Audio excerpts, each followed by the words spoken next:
علامہ اقبال کا شکوہ۔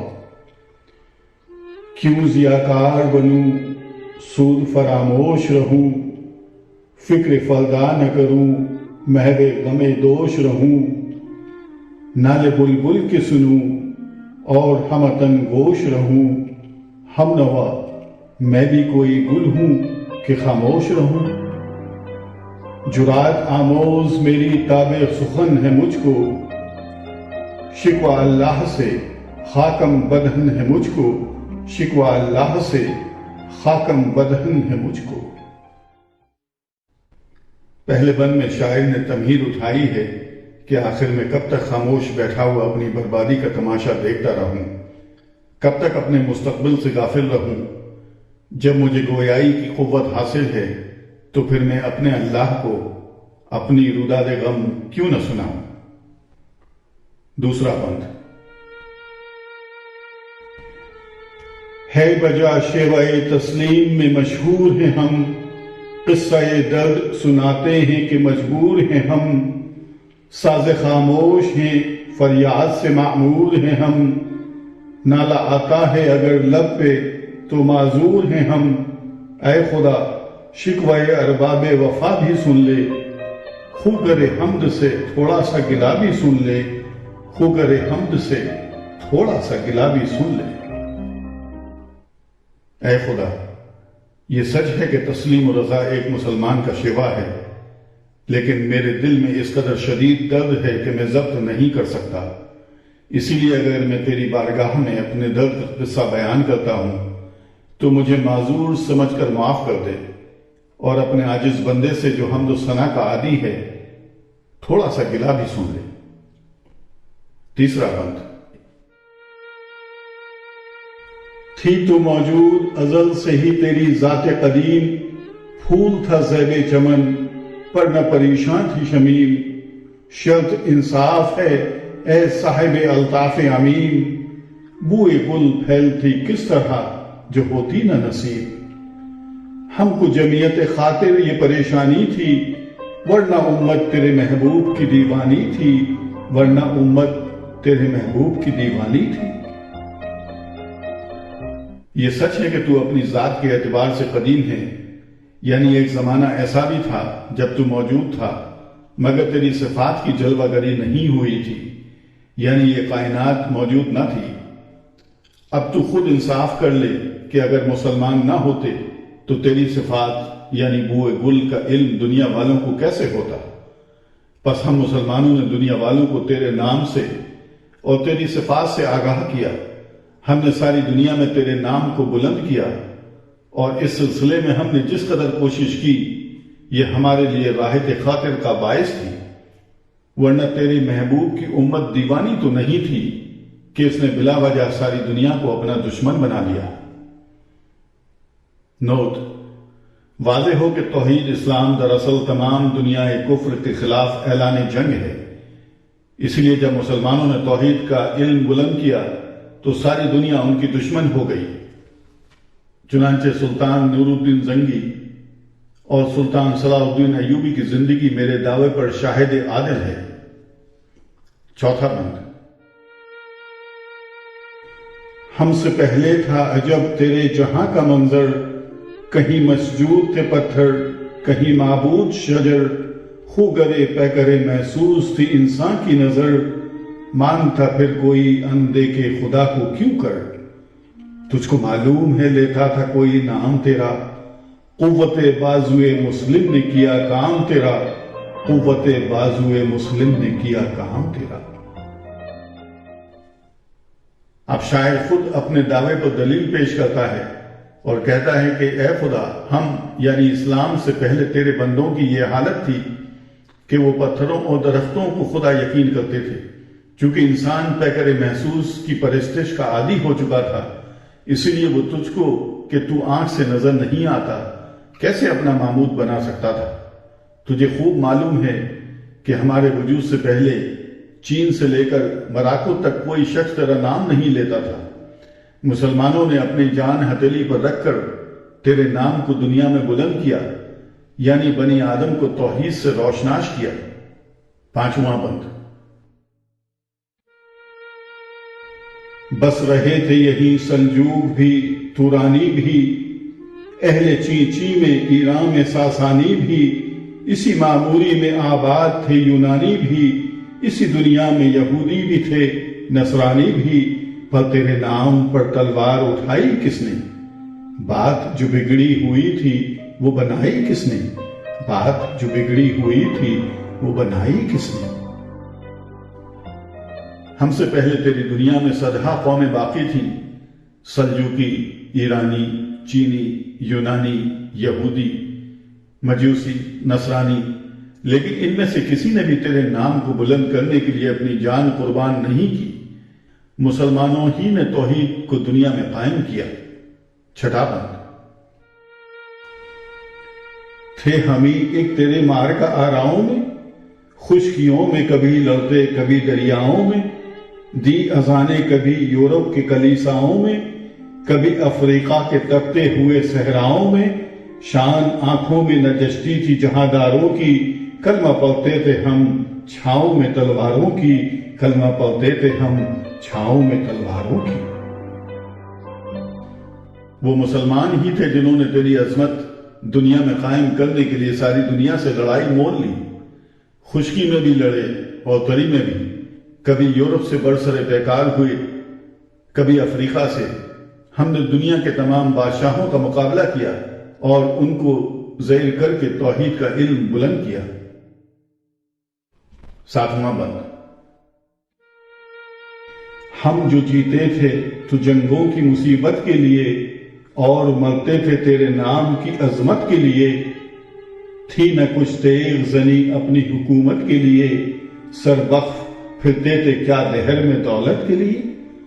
قوم اپنی جو زر و مال جہاں پر مرتی، بت فروشی کے عوض بت شکنی کیوں کرتی؟ بت فروشی کے عوض بت شکنی کیوں کرتی؟ ہم اگر جیتے تھے تو تیری راہ میں جہاد کرنے کے لیے اور مرتے تھے تو تیرے نام کو دنیا میں بلند کرنے کے لیے۔ ہم نے کبھی مال و دولت یا حکومت کے لیے جہاد نہیں کیا۔ اگر مسلمان مال و دولت کے تمنائی ہوتے تو بت شکنی کی بجائے بت فروشی کرتے، لیکن تاریخ گواہ ہے کہ محمود غزنوی بت شکن تھا، بت فروش نہ تھا۔ ٹل نہ سکتے تھے اگر جنگ میں اڑ جاتے تھے، پاؤں شیروں کے بھی میدان سے اکھڑ جاتے تھے، تجھ سے سرکش ہوا کوئی تو بگڑ جاتے تھے، تیغ کیا چیز ہے ہم توپ سے لڑ جاتے تھے۔ نقش توحید کا ہر دل پر بٹھایا ہم نے، زیر خنجر بھی یہ پیغام سنایا ہم نے، زیر خنجر بھی یہ پیغام سنایا ہم نے۔ ہم جب میدان جنگ میں سر سے کفن باندھ کر آتے تھے تو دنیا کی کوئی طاقت ہمیں مغلوب یا مرعوب نہیں کر سکتی تھی۔ کیا یہ تاریخی واقعہ نہیں ہے کہ جنگ مطاع میں 3000 مسلمانوں نے 1,00,000 رومیوں کا مقابلہ کیا تھا؟ ہم اس قوم سے لڑنے کے لیے سربخ رہتے تھے جو تجھ سے سرکشی کرتی تھی۔ زیر خنجر بھی ہم نے توحید کا پیغام دنیا کو سنایا۔ نواں بند، تو ہی کہہ دے کہ اکھاڑا در خیبر کس نے، شہر کیسر کا جو تھا اس کو کیا سر کس نے، توڑے مخلوق خدا بندوں کے پیکر کس نے، کاٹ کر رکھ دیے کفار کے لشکر کس نے ٹھنڈا کیا آتش کدہ ایراں کو، کس نے پھر زندہ کیا تذکرہ یزداں کو، کس نے پھر زندہ کیا تذکرہ یزداں کو۔ وہ مسلمان ہی تھے جنہوں نے خیبر کا دروازہ اکھاڑ کر پھینک دیا، قسطنطنیہ کو فتح کیا، بت خانوں کی عید سے عید بجا دی اور کفار کے لشکر کاٹ کر رکھ دیے، ایران کے آتش کدہ کو ٹھنڈا کیا اور تیرے نام کو زندہ کیا۔ 10واں بند، کون سی قوم فقط تیری طلبگار ہوئی اور تیرے لیے زحمت کش پیکار ہوئی؟ کس کی شمشیر جہانگیر جہاندار ہوئی؟ کس کی تکبیر سے دنیا تیری بیدار ہوئی؟ کس کی ہیبت سے صنم سہمے ہوئے رہتے تھے، منہ کے بل گر کے ہو اللہ احد کہتے تھے، منہ کے بل گر کر ہو اللہ احد کہتے تھے۔ مسلمانوں کے علاوہ اور کس قوم نے تجھ سے محبت کی؟ کس قوم نے تیرے اور تیرے رسول کی عزت کے لیے اپنا خون پانی کی طرح بہایا؟ کس قوم کی تکبیروں سے دنیا میں توحید کا نور پھیلا؟ بتوں کے پوجنے والے کس قوم کی ہیبت سے لرزہ برہنگام رہتے تھے؟ 11واں بند۔ آ گیا عین لڑائی میں اگر وقت نماز، قبلہ روح ہو کے زمیں بوس ہوئی قوم حجاز، ایک ہی صف میں کھڑے ہو گئے محمود و ایاز، نہ کوئی بندہ رہا اور نہ کوئی بندہ نواز، بندہ و صاحب و محتاج و غنی ایک ہوئے تیری سرکار میں پہنچے تو سبھی ایک ہوئے، تیری سرکار میں پہنچے تو سبھی ایک ہوئے۔ عین جنگ کی حالت میں جس وقت نماز کا وقت ہوتا تھا تو ہم قبلہ روح ہو کر تیری درگاہ میں حاضر ہو جاتے تھے، اور ہمارے مساوات کا یہ عالم تھا کہ اس وقت محمود و ایاز، آقا اور غلام سب ایک ہی صف میں کھڑے ہوتے تھے۔ 12واں بند۔ محفل کون و مقام میں سحر و شام پھرے، میں توحید کو لے کر صفت جام پھرے، کوہ میں دشت میں لے کر تیرا پیغام پھرے، اور معلوم ہے تجھ کو کبھی ناکام پھرے۔ دشت تو دشت ہیں دریا بھی نہ چھوڑے ہم نے، بحر ظلمات میں دوڑا دیے گھوڑے ہم نے، بحر ظلمات میں دوڑا دیے گھوڑے ہم نے۔ ہم نے اس دنیا میں مشرق سے لے کر مغرب تک تیرے نام کا ڈنکا بجا دیا، ہم نے ساری دنیا کو تیرا پیغام سنایا، اور تو جانتا ہے کہ ہم کو اس مقصد میں کبھی ناکامی نہیں ہوئی، ہم کسی قوم سے مرعوب نہیں ہوئے۔ خشکی کا تو ذکر ہی کیا ہے، ہم نے تو سمندر عبور کر کے تیرا پیغام دنیا کو سنایا، اور ہم عرب سے جو نکلے تو بحر ظلمات تک توحید کا پرچم اڑاتے چلے گئے۔ 13واں بند۔ صفحہ دہر سے باطل کو مٹایا ہم نے، نوع انسان کو غلامی سے چھڑایا ہم نے، تیرے کعبے کو جبینوں سے بسایا ہم نے، تیرے قرآن کو سینوں سے لگایا ہم نے۔ پھر بھی ہم سے یہ گلہ ہے کہ وفادار نہیں، ہم وفادار نہیں، تو بھی تو دلدار نہیں، ہم وفادار نہیں، تو بھی تو دلدار نہیں۔ ہم نے دنیا سے کفر کو مٹا دیا اور بنی آدم کو ہر قسم کی غلامی سے آزاد کیا، ہم نے تیرے کعبے کی حفاظت کی، اسے آباد کیا، اور تیرے پاک کلام کو ہمیشہ سینے سے لگایا۔ اس کے باوجود تو ہم سے ناراض ہے، اور تجھے ہم سے یہ شکایت ہے کہ ہم بے وفا ہیں۔ 14واں بند۔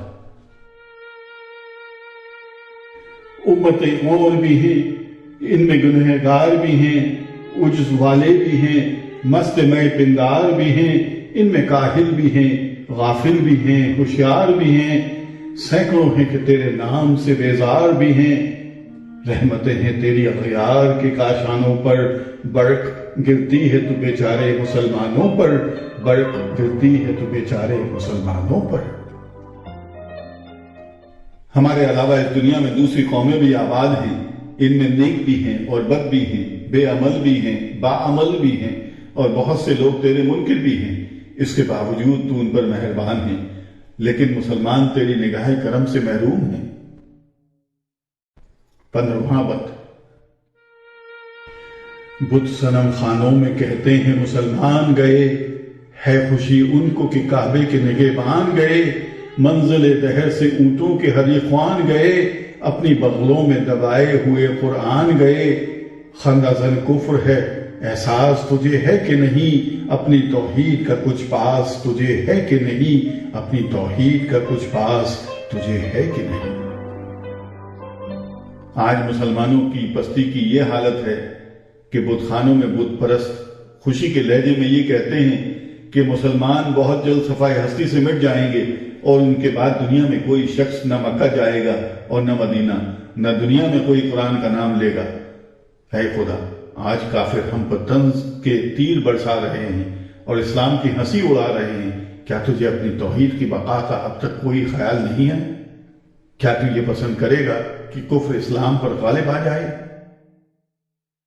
16واں بند۔ یہ شکایت نہیں ہے ان کے خزانے معمور، نہیں محفل میں جنہیں بات بھی کرنے کا شعور، قہر تو یہ ہے کہ کافر کو ملے حور و قصور، اور بیچارے مسلمانوں کو فقط وعدہ حور۔ اب وہ الطاف نہیں، ہم پہ عنایات نہیں، بات یہ کیا ہے کہ پہلی سی مدارات نہیں، بات یہ کیا ہے کہ پہلی سی مدارات نہیں۔ مجھے یہ شکایت نہیں کہ غیر مسلم دولت مند کیوں ہیں، افسوس صرف یہ ہے کہ ان کو ساری نعمتیں حاصل ہیں، اور مسلمان سے صرف یہ وعدہ ہے کہ مرنے کے بعد جنت ملے گی۔ آخر یہ بات کیا ہے کہ اب تو ہم پر زمانہ سابق کی طرح مہربان نہیں ہے۔ 17واں بند۔ کیوں مسلمانوں میں ہے دولت دنیا نایاب، تیری قدرت تو وہ ہے جس کی نہ حد ہے نہ حساب، تو جو چاہے تو اٹھے سینہ صحرا سے باب، رہروے دشت ہو سیلی زدہ موج سراب، تانے اغیار ہے رسوائی ہے ناداری ہے، کیا تیرے نام پہ مرنے کا عوض خواری ہے، کیا تیرے نام پہ مرنے کا عوض خواری ہے۔ آج مسلمان سب قوم سے زیادہ مفلس اور نادار ہیں، حالانکہ تو قادر مطلق ہے اور تیرے خزانے میں کسی چیز کی کمی نہیں۔ اگر تو چاہے تو ریگستان کو سمندر میں تبدیل کر سکتا ہے۔ آج ہم غیروں کے تانے سن رہے ہیں، رسوا ہیں، نادار ہیں۔ اے خدا، کیا مسلمان ہونے کا صلہ یہ ہے کہ ہم دنیا کی نظروں میں ذلیل ہو جائیں؟ 18واں بند۔ بنی اغیار کی اب چاہنے والی دنیا، رہ گئی اپنے لیے ایک خیالی دنیا، ہم تو رخصت ہوئے اوروں نے سنبھالی دنیا، پھر نہ کہنا ہوئی توحید سے خالی دنیا، ہم تو جیتے ہیں کہ دنیا میں تیرا نام رہے، کہیں ممکن ہے کہ ساقی نہ رہے جام رہے، کہیں ممکن ہے کہ ساقی نہ رہے جام رہے۔ اے خدا، اس وقت حالت یہ ہے کہ دنیا اور اس کی دولت تو اغیار کے قبضے میں ہے، مسلمان صرف خیالی دنیا میں رہتے ہیں، تیری دنیا پر انہیں کوئی اقتدار حاصل نہیں ہے۔ اے خدا، ہم تو اس لیے دنیا میں زندہ رہنا چاہتے ہیں کہ توحید قائم رہے اور تیرا نام زندہ رہے، کیونکہ یہ تو ناممکن ہے کہ مسلمانوں کے فنا ہو جانے کے بعد تیرا نام باقی رہے۔ نوٹ: اس میں اشارہ ہے حضور انور صلی اللہ علیہ وسلم کے ان الفاظ کی طرف جو جنگ بدر کے موقع پر آپ کی زبان مبارک سے نکلے تھے کہ اے خدا، یہ مٹھی بھر جماعت آج فنا ہو گئی تو پھر تو قیامت تک نہ پوجا جا سکے گا۔ 19واں بند۔ تیری محفل بھی گئی، چاہنے والے بھی گئے، شب کی آہیں بھی گئیں، صبح کے نالے بھی گئے، دل تجھے دے بھی گئے، اپنا صلہ لے بھی گئے، آ کے بیٹھے بھی نہ تھے اور نکالے بھی گئے، آئے و شاق گئے وعدہ وعدہ لے کر، اب انہیں ڈھونڈ چراغ رخ زیبا لے کر، اب انہیں ڈھونڈ چراغ رخ زیبا لے کر۔ اے خدا، آج یہ کیفیت ہے کہ مسلمان ہر جگہ ذلیل و خوار ہیں، اور جو لوگ تیرے نام پر سر کٹانے کے لیے تیار رہتے ہیں رفتہ رفتہ ختم ہو رہے ہیں۔ انہوں نے اگر تجھ سے محبت کی تو اس کا صلہ بھی انہیں مل گیا، انہوں نے تیرے نام پر سر کٹایا، تو نے ان سے جنت کا وعدہ کیا اور وہ ہنستے ہوئے رخصت ہو گئے، لیکن اب ان لوگوں سے تیری محفل خالی ہو چکی ہے۔ 20واں بند۔ درد لیلا بھی وہی، خیز کا پہلو بھی وہی، نجد کے دشت و جبل میں رمے آہو بھی وہی، عشق کا دل بھی وہی، حسن کا جادو بھی وہی، امت احمد مرسل بھی وہی، تو بھی وہی، پھر یہ آزردگی غیر سبب کیا مانی، اپنے شہداؤں پہ یہ چشم غضب کیا مانی، اپنے شہداؤں پہ یہ چشم غضب کیا مانی۔ اے خدا، اسلام کی خوبیاں بدستور موجود ہیں، مسلمانوں کی اسلام سے محبت بھی برقرار ہے، حج کعبہ کا سلسلہ بھی اسی طرح جاری ہے، مسلمانوں کے جذبات عاشقی اسی طرح زندہ ہیں، اسلام کی دلکشی بھی بدستور قائم ہے، ہم بھی وہی ہیں جو تھے اور تو بھی وہی ہے جو تھا، پھر اس ناراضگی کا سبب کیا ہے؟ 21واں بند۔ تجھ کو چھوڑا کہ رسول عربی کو چھوڑا، بت گری پیشہ کیا بت شکنی کو چھوڑا، عشق کو عشق کی آشفتہ سری کو چھوڑا، رسم سلمان و اویس و قرنی کو چھوڑا، آگ تکبیر کی سینوں میں دبی رکھتے ہیں، زندگی مثل بلال حبشی رکھتے ہیں، زندگی مثل بلال حبشی رکھتے ہیں۔ اے خدا تو ہی بتا، آخر ہم نے کیا قصور کیا ہے؟ تجھ کو بھلا دیا، تیرے رسول کو فراموش کر دیا، بت پرستی اختیار کر لی، سرکار دو عالم سے محبت ترک کر دی، حضرت سلیمان رضی اللہ عنہ اور حضرت اویس رضی اللہ عنہ کی تقلید ترک کر دی۔ حقیقت یہ ہے کہ ہم اب بھی توحید کی آگ اپنے سینوں میں پوشیدہ رکھتے ہیں اور بلال رضی اللہ عنہ کی طرح تیرے نام پر سختیاں جھیلنے کے لیے تیار ہیں۔ 22واں بند۔ عشق کی خیر وہ پہلی سی ادا بھی نہ سہی، جادۂ پیمائی تسلیم و رضا بھی نہ سہی، مضطرب دل صفت قبلہ نما بھی نہ سہی، اور پابندی آئین وفا بھی نہ سہی۔ کبھی ہم سے کبھی غیروں سے شناسائی ہے، بات کہنے کی نہیں تو بھی تو ہر جائی ہے، بات کہنے کی نہیں تو بھی تو ہر جائی ہے۔ یہ مانا کہ ہم عشق و محبت میں اسلاف یعنی اگلوں کا مقابلہ نہیں کر سکتے، اور ہمارے اندر تسلیم و رضا یعنی اطاعت کا وہ رنگ بھی نہیں ہے جو ان بزرگوں میں پایا جاتا تھا، اور ہم اس حد تک اسلام کے پابند اور شریعت کے وفادار بھی نہیں۔ لیکن گستاخی معاف ہو، کبھی ہم سے کبھی غیروں سے شناسائی ہے، یہ بات ہماری سمجھ میں تو آتی نہیں۔ 23واں بند۔ سر فاراں پہ کیا دین کو کامل تو نے، ایک اشارے میں ہزاروں کے لیے دل تو نے، آتش اندوز کیا عشق حاصل تو نے، پھونک دی گرمی رخسار سے محفل تو نے۔ آج کیوں سینے ہمارے شرر آباد نہیں، ہم وہی سوختہ ساما ہیں تجھے یاد نہیں، ہم وہی سوختہ ساما ہیں تجھے یاد نہیں۔ یہ حقیقت ہے کہ اسلام کا آفتاب کوہ فاراں کی چوٹیوں سے طلوع ہوا اور تو نے اس دنیا کو مائل کر دیا، چنانچہ ہزاروں لاکھوں آدمی اسلام کی خوبیوں کو دیکھ کر حضور انور صلی اللہ علیہ وسلم کی غلامی میں داخل ہو گئے، اور حضور اقدس صلی اللہ علیہ وسلم نے ان کی دل میں تیری محبت کی آگ روشن کر دی۔ چنانچہ ان بزرگوں نے اس آگ کی بدولت ایک دنیا کو اسلام کا گرویدہ بنا دیا۔ لیکن ہم بھی تو انہی مسلمانوں کی اولاد ہیں، پھر ہمارے اندر وہ آگ کیوں سرد ہو گئی ہے؟ 24واں بند۔ وادی نجد میں وہ شور سلاسل نہ رہا، قیس دیوانائے نظارۂ محمل نہ رہا، حوصلے وہ نہ رہے، ہم نہ رہے، دل نہ رہا، گھر یہ اجڑا ہے کہ تو رونق محفل نہ رہا۔ اے خوشاں روز کے آئی او بسر ناز آئی، بے حجابانہ سوئے محفل ماباز آئی، بے حجابانہ سوئے محفل ماباز آئی۔ اب مسلمانوں میں عشق رسول کا وہ جذبہ نظر نہیں آتا، اب مسلمان اسلام پر دیوانہ وار نثار نہیں ہوتے، اب مسلمانوں کو اسلام سے وہ محبت باقی نہیں رہی۔ حقیقت تو یہ ہے کہ اب نہ ہمارے اندر حوصلہ ہے اور نہ ہمت ہے۔ آخر یہ بات کیا ہے؟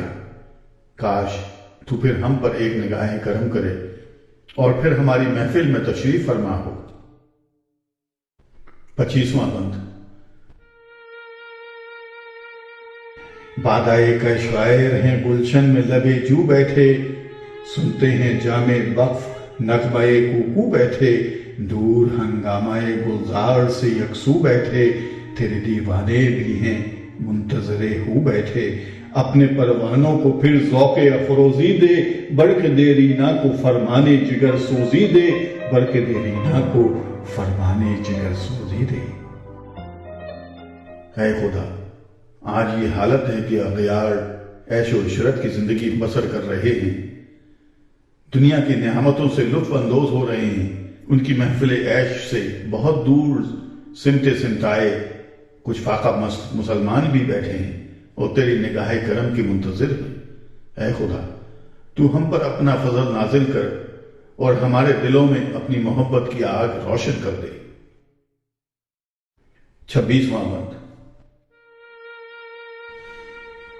قوم آوارہ اناتاب ہے پھر سوئے حجاز، لے اڑا بلبل بے پر کو مذاق پرواز، مسترب باغ کے ہر غنچے میں ہے بوئے نیاز، تو ذرا چھیڑ تو دے تشنہ مضراب ہے ساز، نغمے بیتاب ہے تاروں سے نکلنے کے لیے، طور مضطر ہے اسی آگ میں جلنے کے لیے، طور مضطر ہے اسی آگ میں جلنے کے لیے۔ اے خدا، مسلمان قوم اپنی غلطی پر نادم ہے، اب پھر تیری طرف جھک رہی ہے۔ اگرچہ قوم بے پر اور بے زر ہے، لیکن اس میں پرواز یعنی ترقی کرنے کا جذبہ موجود ہے۔ قوم یعنی باغ کے ہر فرد یعنی غنچے کے دل میں عشق رسول کا جذبہ کار فرما ہے۔ بس تیری ایک نگاہ کرم کی دیر ہے، مسلمان پھر دنیا میں غالب آ سکتے ہیں، مسلمان پھر تیری راہ میں سر کٹانے کے لیے تیار ہو سکتے ہیں۔ پوری قوم یعنی طور تیری راہ میں سرفروشی کے لیے آمادہ ہے۔ مشکلیں امت مرحوم کی آساں کر دے، مورب مایا کو ہم دوش سلیماں کر دے، جن سے نایاب محبت کو پھر ارزاں کر دے، ہند کے دیر نشینوں کو مسلمان کر دے، جوئے خون می چک از حضرت دیری نما، می تپد نالا بنشتر خدا سی نما، می تپد نالا بنشتر خدا سی نما۔ ہم جو کہ اس وقت بہت مفلس اور حقیر ہیں، پھر سلیمان کا ہم رتبہ بنا دے، ہمارے دلوں میں عشق رسول صلی اللہ علیہ وسلم کی آگ بھڑکا دے۔ ہم ہندی مسلمانوں کو جو نام کے مسلمان ہیں سچا مسلمان بنا دے۔ نوٹ: واضح ہو کہ ہند کے دیر نشینوں سے ہندو یا بت پرست مراد نہیں ہیں، بلکہ خود وہ مسلمان مراد ہیں جو عملی اعتبار سے ہندو یا بت پرست ہو گئے ہیں۔ علامہ اقبال نے ہمیشہ اپنی گفتگو میں یہی خیال ظاہر کیا کہ اگر ہندوستان کے 10 کروڑ مسلمان حقیقی معنوں میں مسلمان بن جائیں تو ساری دنیا کو فتح کر سکتے ہیں۔ اے خدا، آج ہماری یہ کیفیت ہے کہ ہمارے دل حسرتوں کے خزانے بن گئے ہیں اور ان سے خون یعنی مایوسی کی نہریں جاری ہیں، یعنی ہم سراپا حسرت ہیں اور ہمارے سینوں میں سینکڑوں نشتر چھپے ہوئے ہیں اور ان سے نالا و فریاد کی صدائیں نکل رہی ہیں۔ یہاں شکوہ ختم ہو جاتا ہے۔ بوئے گل لے گئی بیرون چمن رازے چمن، کیا قیامت ہے کہ خود پھول ہیں غمازے چمن، عہد گل ختم ہوا ٹوٹ گیا سازے چمن، اڑ گئے ڈالیوں سے زمزمہ پردازے چمن، ایک بلبل ہے کہ ہے محو ترنم اب تک، اس کے سینے میں ہے نغموں کا تلاطم اب تک، اس کے سینے میں ہے نغموں کا تلاطم اب تک۔ اب شاعر اپنے دل سے باتیں کرتا ہے کہ افسوس، مسلمانوں نے خود غیروں کو قوم کی کمزوریوں سے آگاہ کر دیا۔ میر جعفر اور میر صادق نے مسلمان ہو کر اسلام کو نقصان پہنچایا۔ ان غداروں اور منافقوں کی بدولت چمن برباد ہو گیا، سلطنت ختم ہو گئی، قوم غلام بن گئی اور اسلام کے شہدائی سن 1857 میں ایک ایک کر کے قوم پر نثار ہو گئے، یعنی زمزمہ پرداز چمن ڈالیوں سے اڑ گئے۔ بس سارے باغ میں ایک بلبل یعنی اقبال کی ذات رہ گئی ہے جو نغمہ پردازی کر رہی ہے، یعنی قوم کو بھر رہی ہے۔ اس کے سینے میں ابھی تک جذبات کی شدت موجود ہے۔ نوٹ: واضح ہو کہ یوں تو ساری نظمیں رمز و کنائیہ کی فراوانی ہیں، لیکن ان آخری 4 بندوں میں تو ساری گفتگو رمز اور کنایہ ہی کے پردوں میں کی ہے۔ طلباء کو واضح ہو کہ آئندہ اشعار میں کسی لفظ کے لغوی معنی مراد نہیں ہے۔ 29واں بند: قمریاں شاخ صنوبر سے گریزاں بھی ہوئی، پتیاں پھول کی جھڑ جھڑ کے پریشاں بھی ہوئی، وہ پرانی روشیں باغ کی ویراں بھی ہوئی، ڈالیاں پیرہنے برگ سے اریاں بھی ہوئی، قید موسم سے طبیعت رہی آزاد اس کی، کاش گلشن میں سمجھتا کوئی فریاد اس کی، کاش گلشن میں سمجھتا کوئی فریاد اس کی۔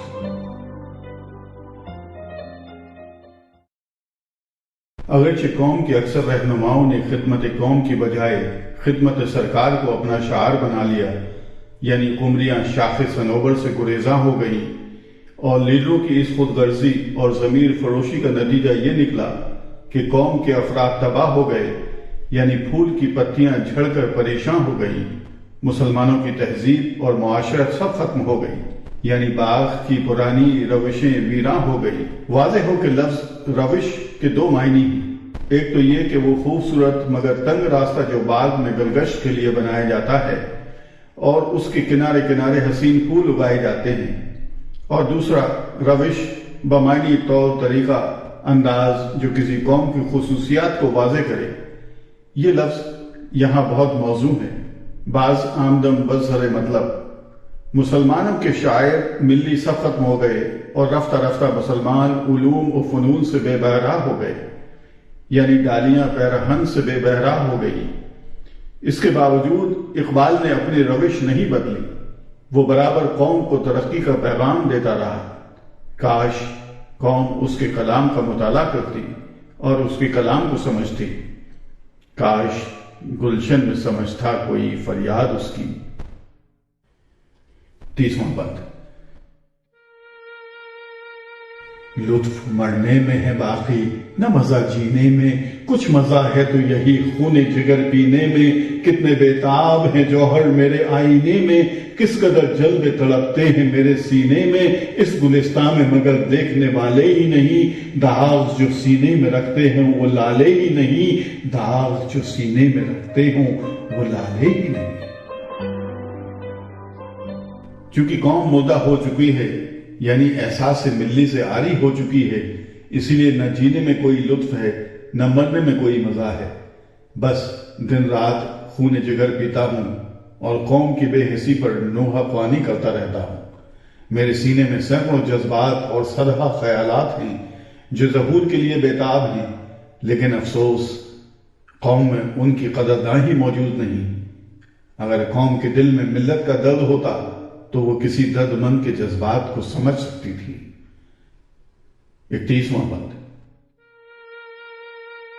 چاک اس بلبل تنہا کی نوا سے دل ہوں، جاگنے والے اسی بانگ درا سے دل ہوں، یعنی پھر زندہ نئے عہد وفا سے دل ہوں، پھر اسی بادائے دیرینہ کے پیاسے دل ہوں۔ عجمی خم ہے تو کیا میں تو حجازی ہے میری، نغمہ ہندی ہے تو کیا لے تو حجازی ہے میری، نغمہ ہندی ہے تو کیا لے تو حجازی ہے میری۔